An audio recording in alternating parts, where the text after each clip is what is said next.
Hello everybody, it's Sephiroth4 for another episode of Legend of Zelda Majora's Mask. This episode is post-commentary, but let me just tell you what's going on. So I'm here in the Woodfall Temple killing Gekko because, well, it's fun. No, I'm actually collecting all the frogs. If you remember, I killed Gekko in the Great Bay Temple, so I'm here now. Before this, I went and brought Spring back to the, Actually, no, I think I did it after this. We'll see by what the frog says, but I'm just killing him up. I'm finishing up killing him here. You guys get to see the miraculous killing.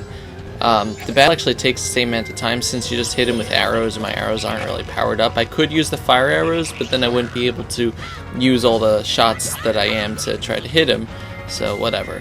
He's pretty easy to beat. As you can see, I'm actually doing this on the final night. It's 9 p.m., so I'm cutting it close. You know, this takes place after the last episode, where I was just finishing up the temple. So we kill Gekko, and if you remember from last time also, he turns into a frog, so let's go talk to him. Hopefully my voice will be able to match up. Oh yeah, first you have to put on the Danjiro mask. Yay, it actually has a use. Yay. So, yeah, so this episode is going to be in pieces. Danjiro, it's been so long.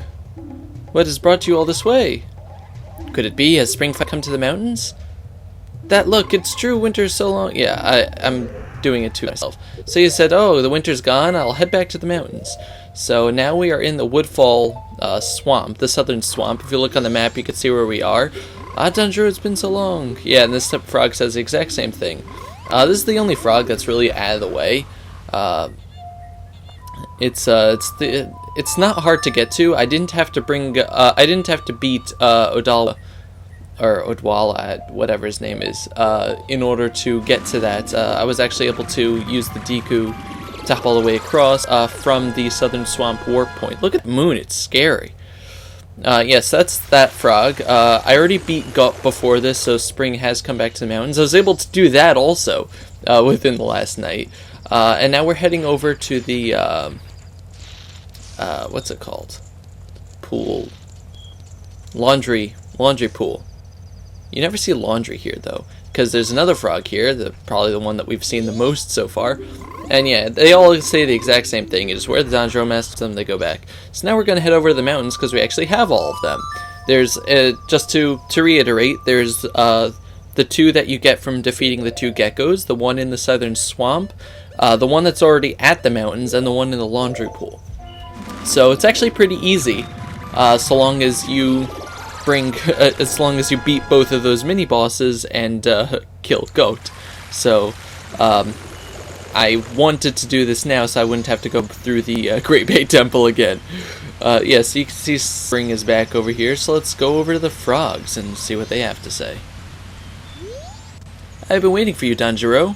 Forgive me if I'm mistaken, but it looks like you lost a little weight. As you can see, Danjiro, long winter's end of spring has finally come to these mountains. Let's begin our chorus!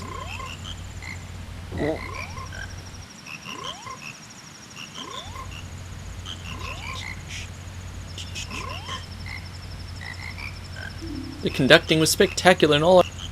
I missed that because my player is skipping. Phooey. A piece of heart. Yeah, so you get a piece of heart for that, so that's pretty good.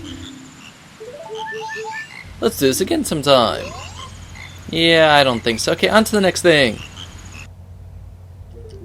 Okay, so now what we're doing here is that after you beat the Great Bay Temple, as you can see where we are on the map in the Great Bay area, this boat appears and it leads you to a minigame that can be only played during the daytime or the nighttime. During the evening, like when it's turning from day to night, or during the morning where it's turning night from day, and like an hour or two between that, it won't work. So you pretty much just have to ride this boat and you'll eventually get to this tree that you have to kind of have really good timing for. So that's always fun. And this guy's just like, game. So it's a jumping game, costs 20 rupees. It's not bad at all. So you jump into the center here, and the rules are you pretty much just jump to the correct. Yeah, I skipped to the attempt I actually got right. You jump to the island that has the lighted torch, And if you get 20 within the time limit, then you win. You get a piece of heart. I get a little, you'll see I get a little bit more than this.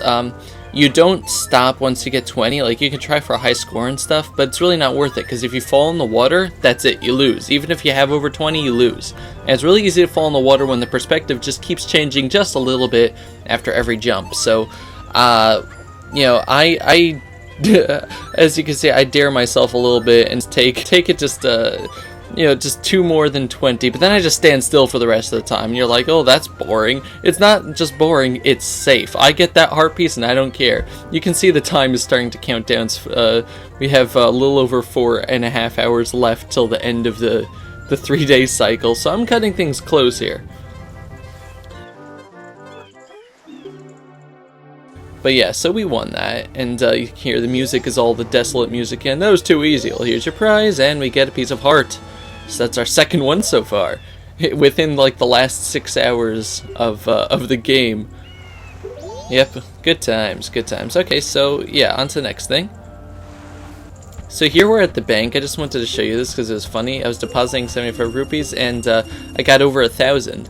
So it's like, wow, you've already saved 1,000? Well, here's your special gift. 5 rupees. Yep. Thanks. Okay, so I went to the Echidna Nut here to buy some magic beans because we're going to need that for one of the heart pieces coming up. You can either find him in Clocktown if you've done his part of the trading quest, or he'll still be in the southern swamp. So be sure to get one. You'll need one. So now we're in the observatory, and we're talking to the Scarecrow here, who is going to be required for the next 2 pieces of heart. You can talk to him to spend time. Like, that's good in the beginning of the game when you don't have the ocarina to do so, but you can also pull out your ocarina and he's gonna be, hey, that's a nice thing. And yeah, so the song that I choose to teach him is Saria's song, except my hesitation at the last part there is actually gonna be, like, he remembers exactly how you do it. So like when it plays the song again, it's going to play da da da da da da da da. Yeah, so he's going to appear when we call him in certain places, and this game actually that was a mechanic. Yeah, the first place you want to go is the Snowhead area, and then just go down, or yeah, go down from the Snowhead warp and use your Lens of Truth, and you'll be able to see these platforms here. And I almost fall off there. Kill the Gwei, or the evil crow, however they call it in this game. No, it's evil bat. I think it's still Gwei. And if you go here, you still can't reach, so pull out your ocarina and play the Scarecrow song. Yeah, so in Ocarina of Time, there's a lot more places for you to use the Scarecrow. Here, there's only 2, but it's still nice that they included that, because it's just something that I think is a good addition. Just like, you know, it makes the Scarecrow more of a character, you know? So yeah, see, he goes over there. And what we have to do is use our hookshot to impale him. You can hook onto him, which is really nice, but yes, so, and we do that and we get another piece of heart. So that's great.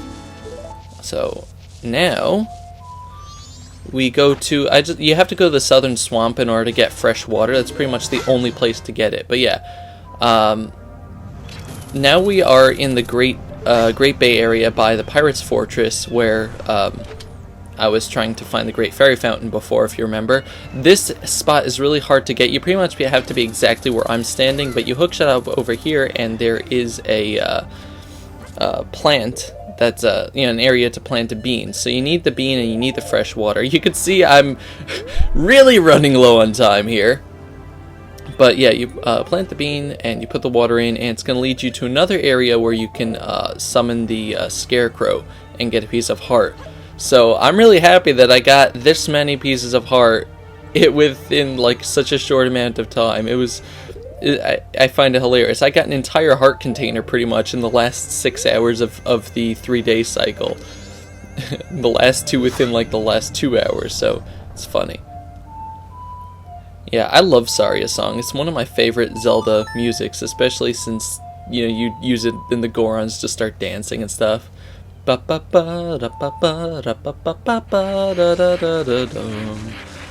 so what you have to do is actually Yeah, I missed my opportunity there because I was playing the song, but you just go back on there and jump onto the platform it gives you, and then you can hookshot onto the scarecrow. There's no other way to get there, don't try.